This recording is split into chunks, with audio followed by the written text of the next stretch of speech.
Hey guys, it's Cece and welcome to a reading vlog. So it is July 2019. It has been 4 years since I reread the Harry Potter books by J.K. Rowling, and I always reread them in July, so this is going to be a video series, a vlog series. Every single vlog is going to be dedicated to the rereading of one of the Harry Potter books, so there should be 7 of these vlogs by the end. I'm not fully sure what the layout of these is going to be yet. They are going to be spoilery for the whole series.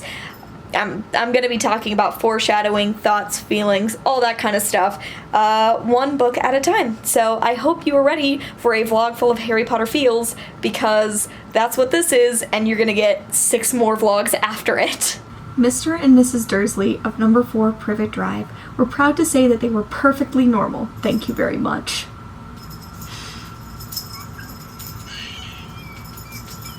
Okay, suggestion. This has probably been suggested before, but I'm just gonna say it. In the first chapter, there's like a news report about the owls changing their migration patterns. And the newscaster who's giving the report says, experts are unable to explain why the owls have suddenly changed their sleeping pattern. The newscaster allowed himself a grin. Most mysterious. I am theorizing that this Mr. Newscaster man is a wizard, and he's like, who could tell? Who could know? Like, maybe he is married to a muggle, and that's why he has that job, or maybe he's just a wizard that is engaged with muggle stuff, but that's my idea. Also, how different would this book be if it was written today, and all of these people in cloaks could be easily explained away by Comic-Con? You know, like Mr. Dursley's driving around all grumpy about people in cloaks. Like, that just happens twice a year in Salt Lake, and it's because Comic-Con's in town. Okay, I just finished the first chapter, and I have thoughts. First of all, I'm taking notes. This is the same legal pad that has my notes on it from my 2015 reread, so 2019 mid-legal pad. I like to take notes when I reread my favorite series because I like to remember certain elements when I'm reading later books, and also I like to be able to have reference material to look back on when I'm making videos and discussions. I also have a notebook for the Raven cycle, so I have one of these for my 2 favorite series. A couple things that I notice every time about this first chapter are the fact that this is the first time we hear about Sirius Black, which is a big deal. It's the first time we see the appearance of the Deluminator, which is going to make an appearance again, obviously. And there's the fact that you get so much about so many characters so quickly. Like, this first chapter, Dumbledore shows up in a purple cloak and high-heeled buckled boots. Which is magnificently gay as an apparel choice. So you get to know him, you know he likes sweets, you know that he is incredibly well respected, you know a bit about McGonagall, you learn about Hagrid and the kind of heart he has. I will say that, so this time specifically reading through, I've always had a lot of problems with Dumbledore being manipulative, and people who read this series not being willing to acknowledge the fact that Dumbledore manipulates basically everyone he meets all the time. And so one of the things I'm paying attention to during this reread are looking specifically at Dumbledore's dialogue and seeing the ways that he manipulates the people around him. And I honestly think that this first chapter is the first instance of that. Because, as you know, I am not a fan of the fact that Dumbledore left Harry in the Dursleys' care, because saying that a boy growing up without attention is better for him, and knowing that you were leaving a child in the care of people who are going to emotionally abuse him, there's not really a good excuse for that. He shows up, he tells McGonagall what's happened, and he tells McGonagall that they're leaving Harry with his aunt and uncle. And McGonagall immediately tries to talk him out of it. She gives him all of the best reasons why Harry should not be left in the care of these people. And Dumbledore, let's see, it's the best place for him, said Dumbledore firmly, which is a lie. It's just a bald-faced lie. And when McGonagall tries to stand up to that, Dumbledore talks his way out of it, saying that, he couldn't possibly grow up in the wizarding world and be a good person when everyone knows his name. We should not be encouraging leaving children in the hands of abusers, because if they grow up outside of abuse, they might be bad people, like, and as soon as he explains that to McGonagall, she immediately backs down, and said, yes, you're right, of course, which is something that a lot of people are going to say to Dumbledore in the following 7 books, because Dumbledore spends a lot of time telling people his opinion is fact and having people listen to him. So that is a thought that I have had. I doubt I will do updates this long after every chapter, because that is going to get lengthy, but those are my first feelings. And now we get to get into the Dursleys again, who, like, I don't really love the representation of the Dursleys. J.K. Rowling is very fat-phobic, and so that's never a good time. Not a fan of that. I just don't like that J.K. Rowling ties weight into the morality of a character or characters. Generally speaking, if a character is not skinny, it means they're evil, and that's not great. But I am already very excited to be back into this world and to be back reading about my boy Harry, the boy who lived. But friends, I look kind of disgusting, but I've been working all day, so it's fine. That's why.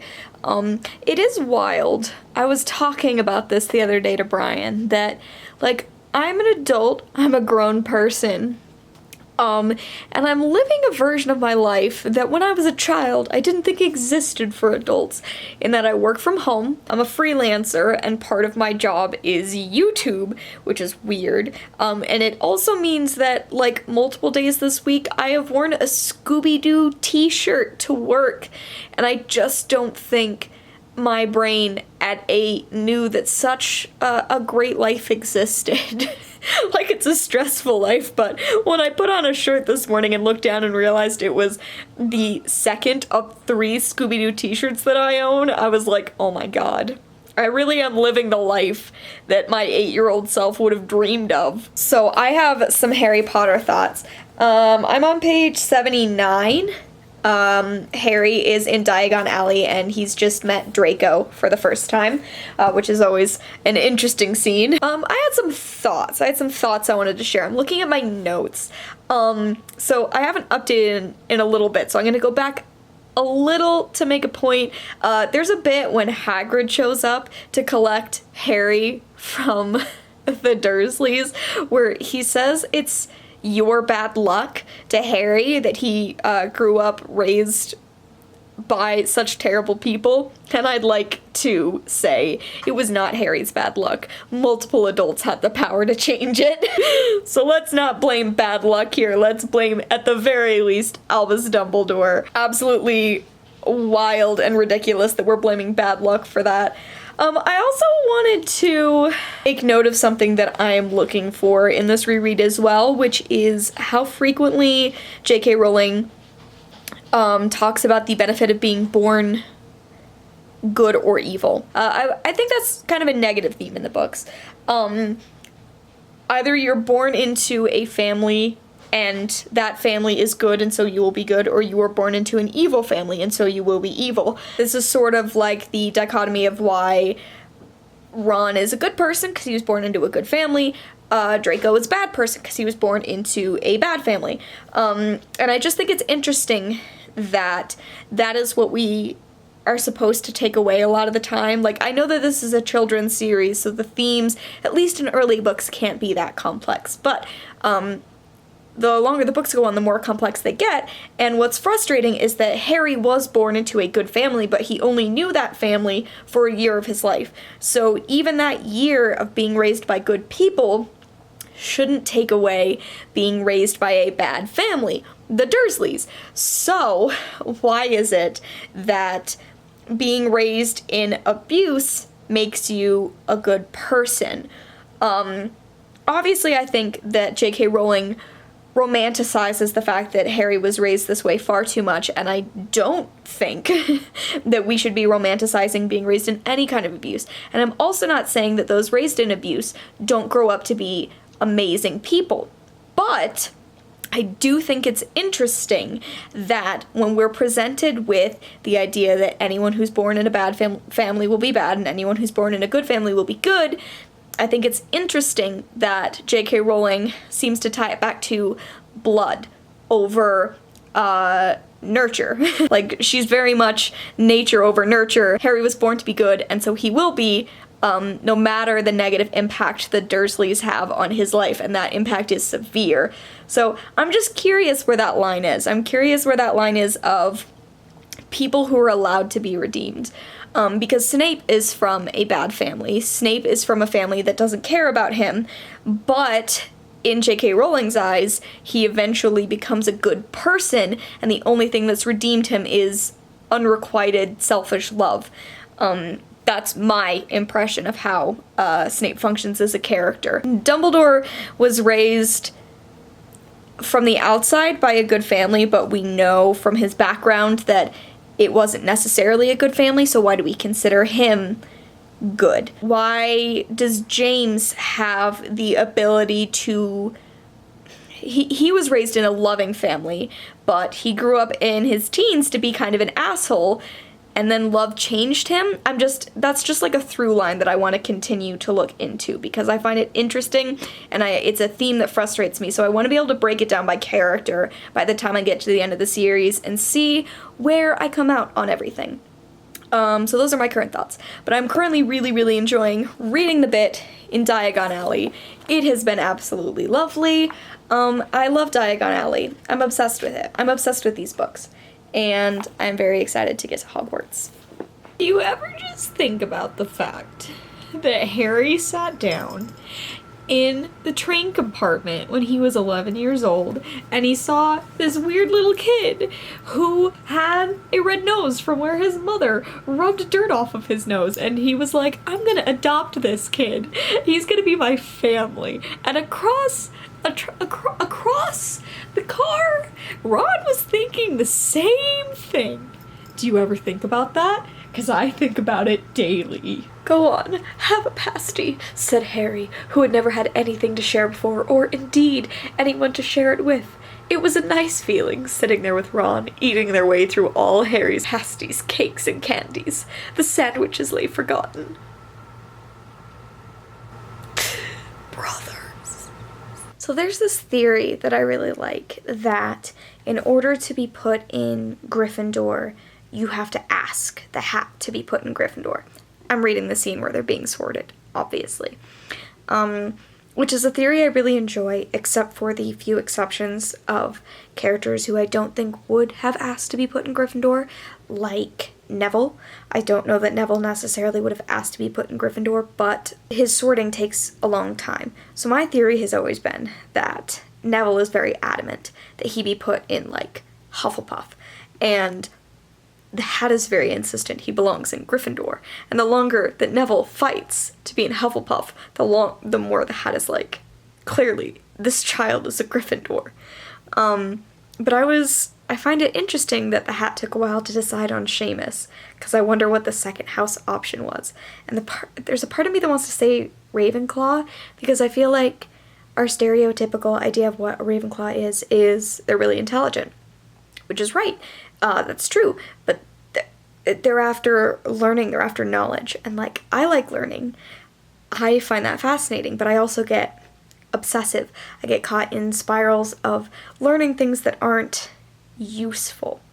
And I think that we apply a certain bias to Ravenclaws, saying that they're all just, like, academically smart. There are different kinds of smart. And I feel like the second house option for Seamus would have been Ravenclaw, because he's a different kind of smart. He's the kind of smart that makes shit blow up.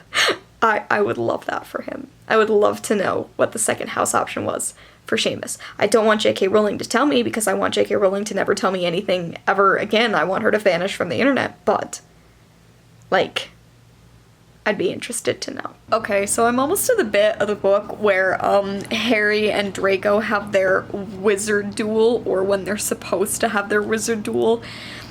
I think that this is, like, peak 11-year-old behavior.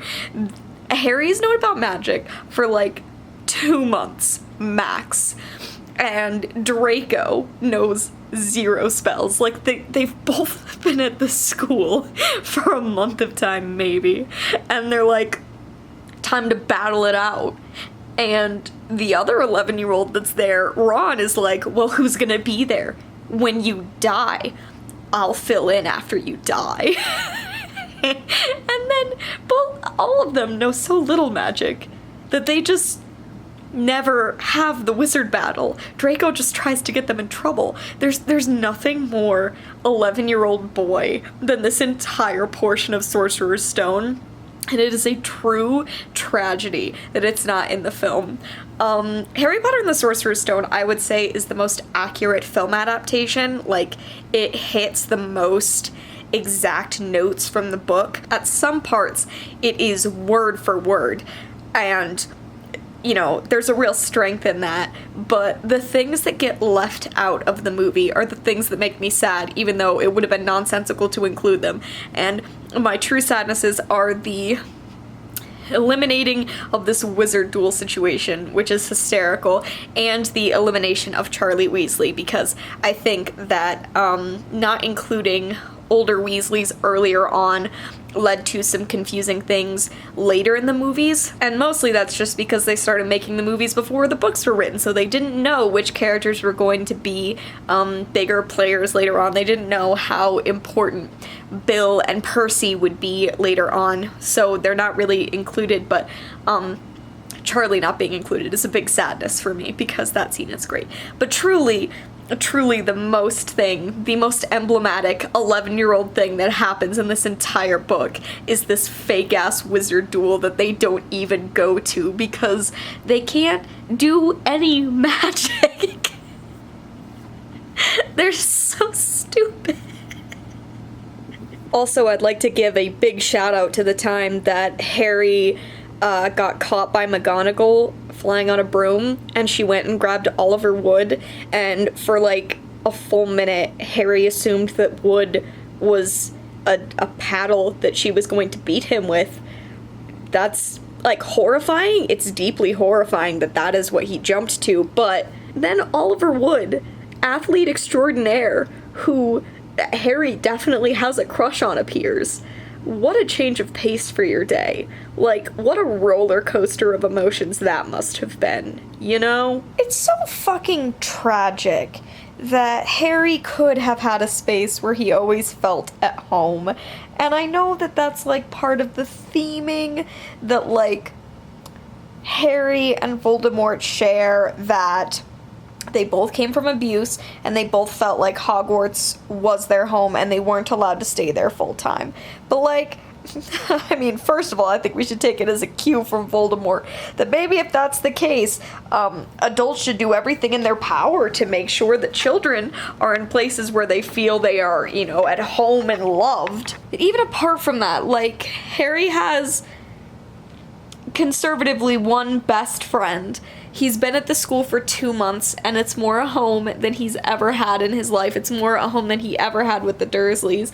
And it's so fucking unfair. It's so terrible that he is constantly ripped from that, and that he didn't have an opportunity to be raised in a place where people even, like, not even loved him, but cared about him at all. Like, imagine a world where McGonagall had taken him in once she saw the Dursleys and was like, absolutely not. You know what? No. We are not doing your thing, Dumbledore, where someone is raised in a place where, like, the people at Hogwarts know Harry is living under the stairs. They send letters to him under the stairs. So it's not like it's a secret. I just imagine if McGonagall had been like, you know what? They're keeping this child underneath the stairs. I think it's time for us to step in. Because I don't think the Dursleys give a shit, and they'd be happy if we took him away and gave him literally an ounce of love.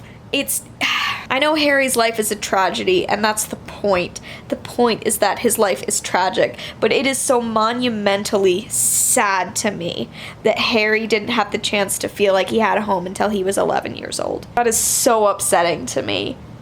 It's so deeply upsetting and unfair, and not, as Hagrid put it, Harry's bad luck, but the bad efforts of the adults around him to not make sure that he was being cared for.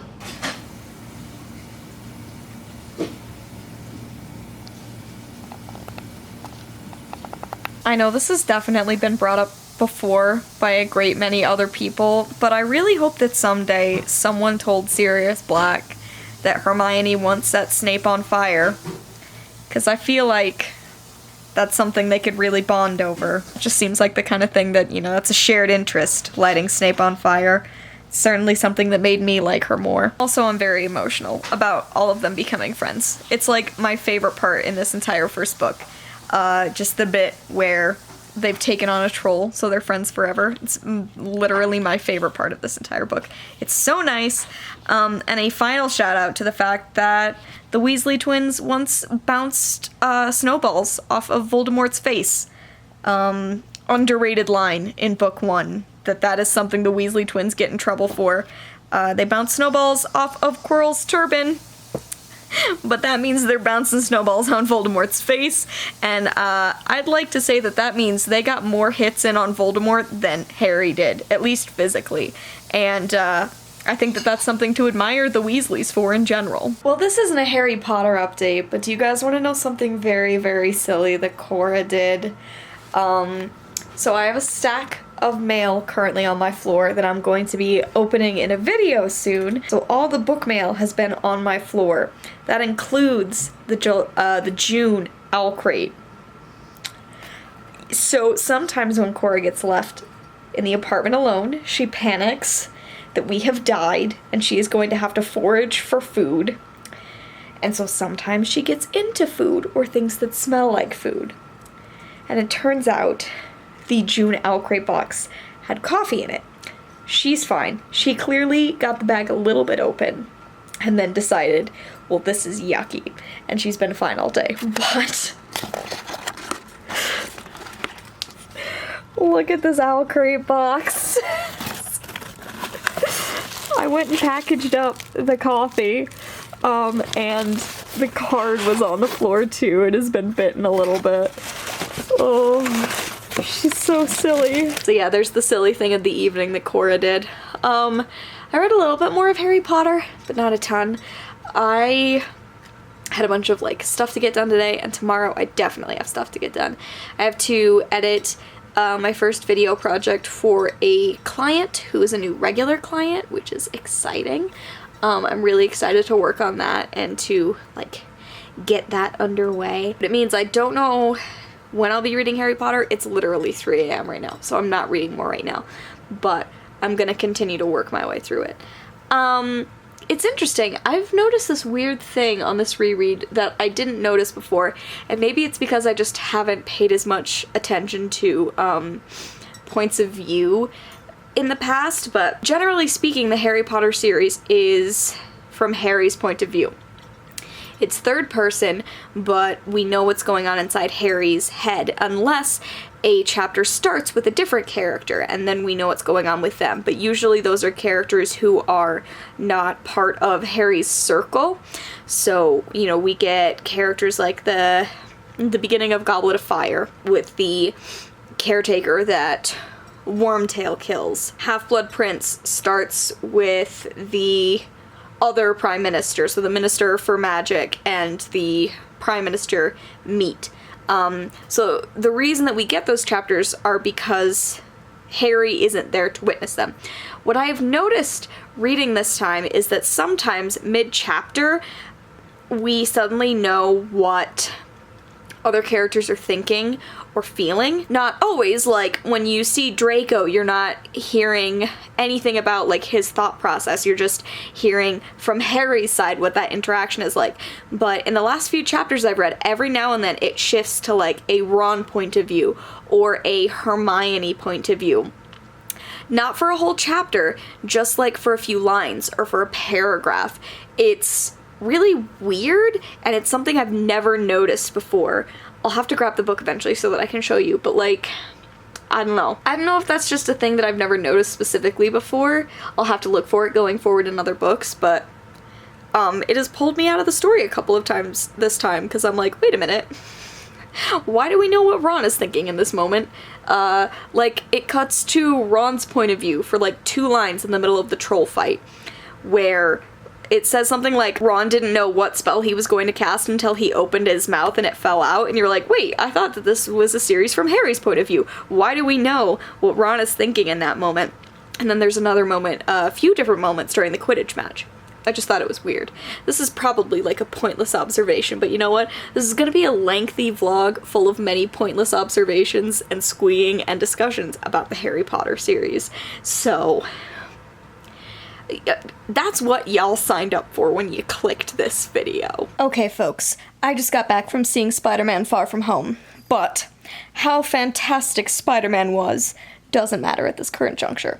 It was fantastic. I loved every second of it, but that's not what we're talking about. We're talking about Harry Potter. So, I just finished the chapter with the Mirror of Erised, which is a chapter I like, and a chapter that I think starts to show the hints of how Dumbledore begins a long-term manipulation of Harry Potter. Like I said, that's one of the things I'm paying attention to on this reread. Every line that Dumbledore says to Harry, and every line that Dumbledore says in general, and how he manipulates those around him to do what he wants. So, it's pretty obvious, like, it's not a secret that Dumbledore always knows what's going on in these books. There's always a reason. He always knows the clues he's left for Harry. He always knows who knows what, where everyone is. So, he knows that Harry has been going to see the Mirror of Erised, because he catches him on the 3rd night to have, like, a conversation with him. The cats have found a bug, and they're losing their shit. Okay, so, there's a line that's very famous from this scene. Dumbledore's line, "It does not do to dwell on dreams and forget to live," which is a very, very good line. But the line I want to note is the one that comes before it, which is, if you ever do run across it, it being the Mirror of Erised, you will now be prepared. So, Dumbledore, I'm taking from this, Dumbledore knew what would happen when Harry saw the mirror. He specifically led him to the mirror, wanted him to encounter it, so that he could have that obsession, he could know what it was, which would prepare him for encountering the mirror at a later date. He didn't just tell Harry about the Mirror of Erised, he formulated a test, and it was all for the greater good, which is Dumbledore's entire thing. All that matters is the end game. He specifically set this object of temptation that's driven actual men mad before in front of an 11-year-old, and then was like, well, now you're prepared for next time. And this is our first interaction. This is the first time we've ever spoken, Harry, and this is how we're starting off our relationship. So, just saying, like, it's a great interaction, it has some great lines, but I think that the fact that this is the first interaction that Harry has with Dumbledore is not a mistake. I just think that it's the very first seed of what becomes a very manipulative relationship overall throughout these books. So like I said, Dumbledore knows exactly what he's doing. Harry just won his Quidditch match, the one that Dumbledore attends for the first time, and as Harry is at the ground, Dumbledore comes up and says quietly, just to him, "Nice to see you haven't been brooding about that mirror. Been keeping busy." Excellent. Like, ha, I knew it wouldn't be too bad. I knew you'd be fine. And I was right. Here you are, winning Quidditch matches. I am absolved of guilt. Motherfucker. You want to know the most iconic people in the entire Harry Potter series?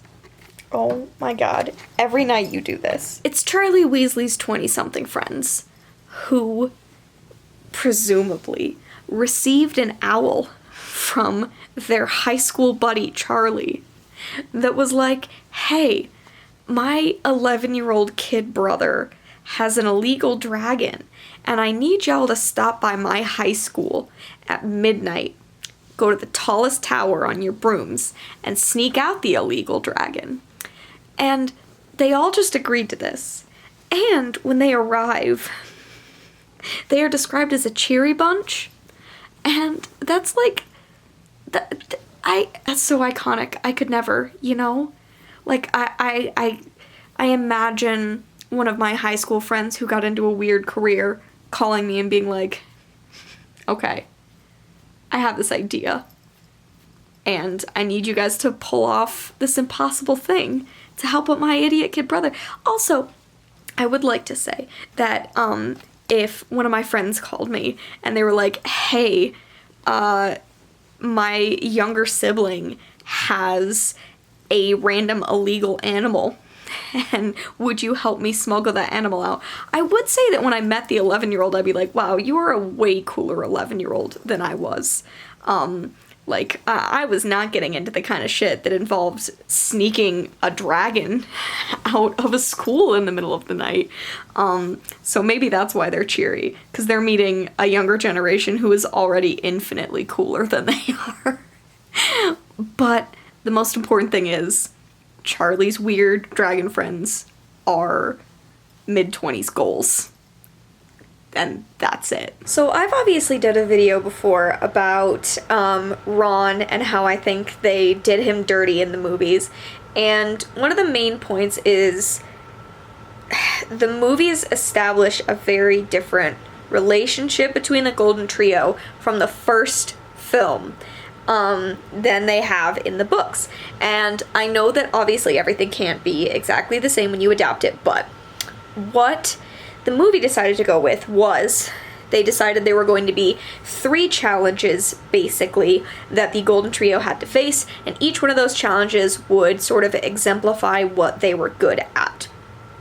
And what I think is different about the books is that, yes, there is something that each of the Golden Trio is good at, but there is no way to get through those challenges if they didn't have all 3 of them there. I think that that's really central. Like with the Devil's Snare, Hermione knows the name and she knows what it likes. Harry has an idea for how to fix it.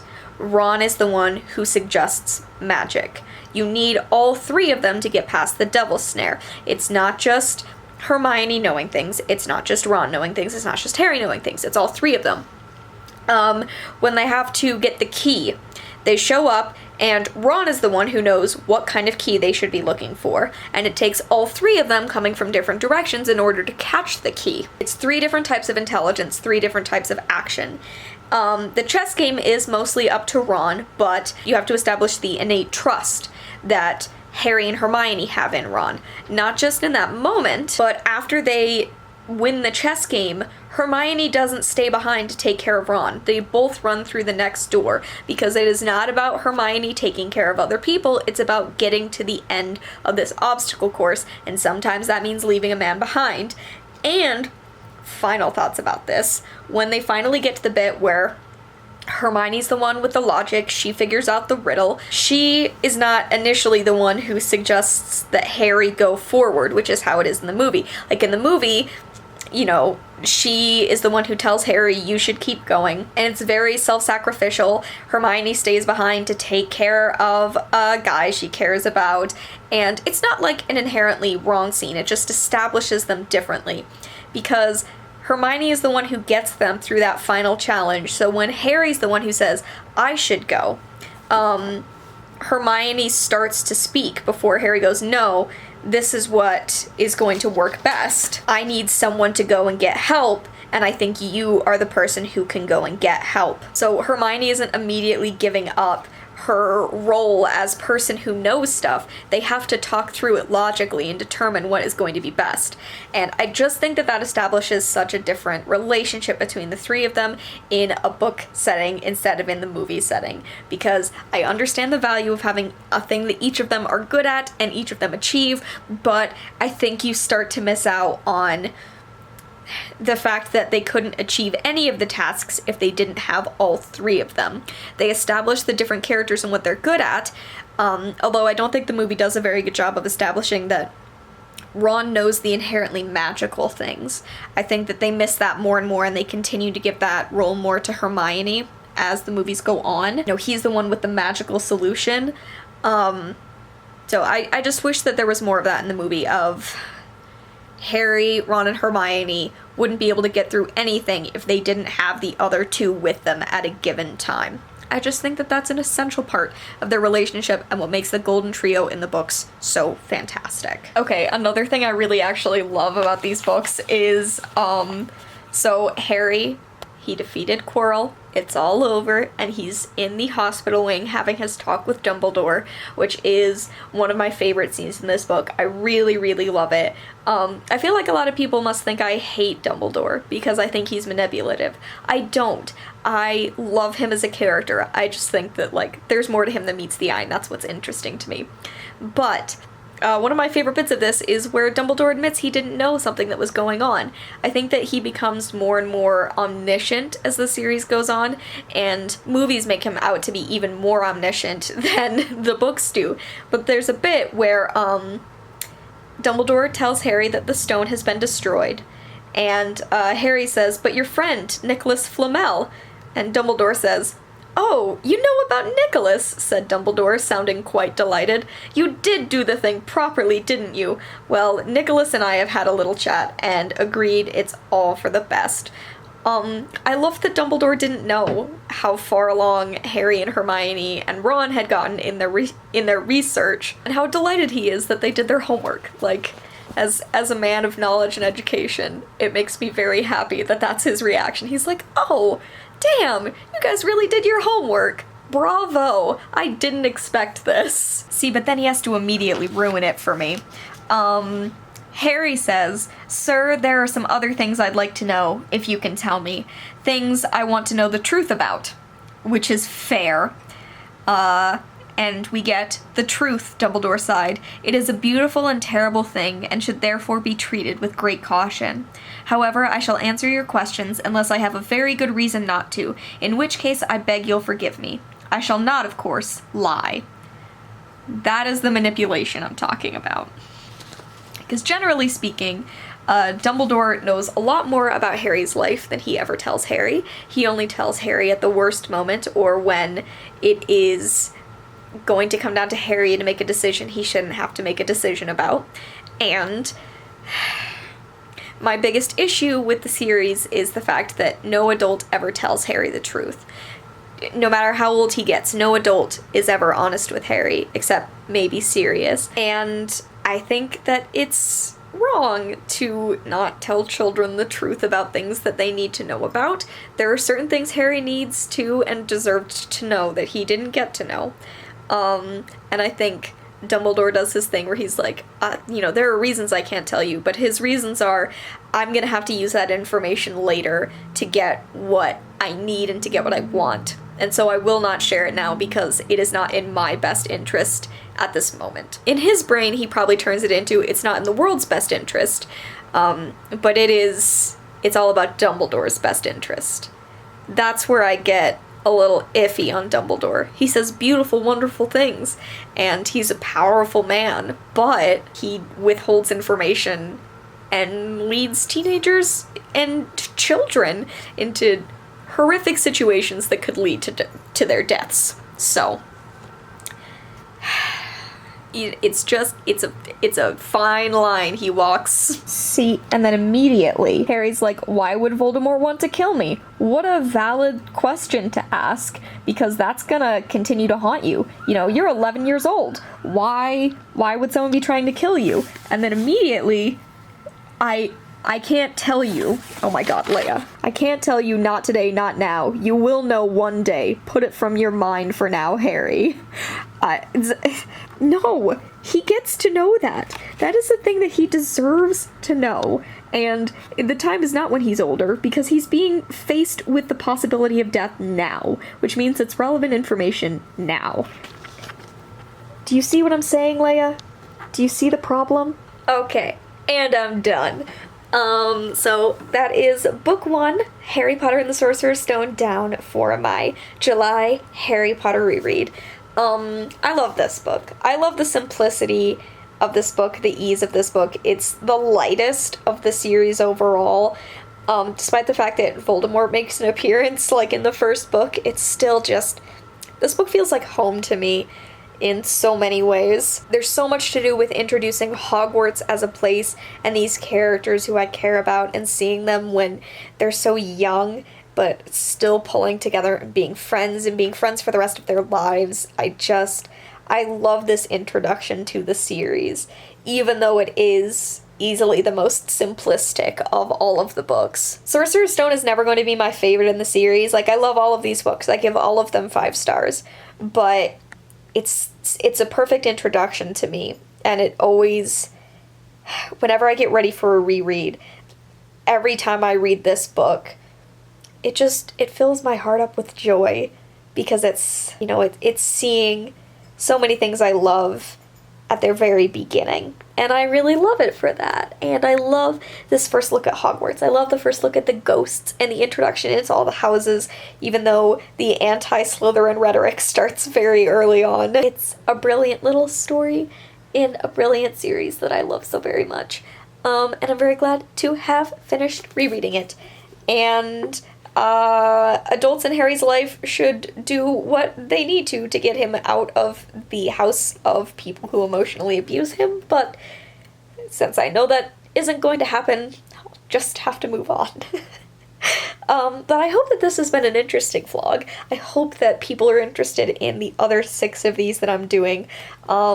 I think that they might get a little longer as the books get longer and I have more to discuss, so hope y'all are ready to settle in for some seriously lengthy vlogs about Harry Potter. Thank you so much for watching. I hope you've enjoyed, and I will see you in my Chamber of Secrets reread vlog very soon. Bye!